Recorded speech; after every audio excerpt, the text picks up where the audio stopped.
اگر تمہیں نماز سے سکون نہیں ملتا تو تم سکون سے نماز پڑھا کرو۔ بے شک نماز نیند سے بہتر ہے۔ سجدے کی توفیق اللہ پاک کی طرف سے محبت کا اشارہ ہے۔ جب تم نماز نہیں پڑھتے تو یہ مت سوچو کہ وقت نہیں ملا، بلکہ یہ سوچو کہ تم سے ایسی کون سی خطا ہوئی کہ اللہ نے تمہیں اپنے سامنے کھڑا کرنا بھی پسند نہیں کیا۔ سورج کی شعاعیں کتنی تیز ہے مگر معمولی سے بادل ان شعاؤں کو روک دیتے ہیں، اسی طرح گناہ کتنے ہی زیادہ طاقتور ہی ہوں، نماز انہیں روک دیتی ہے۔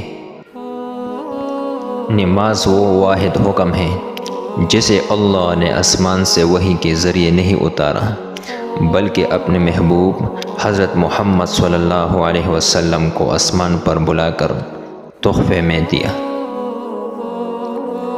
دن کی پہلی فتح فجر کی نماز پڑھنا ہے۔ جو نماز نہیں پڑھتا وہ سکون کا مطلب نہیں جانتا۔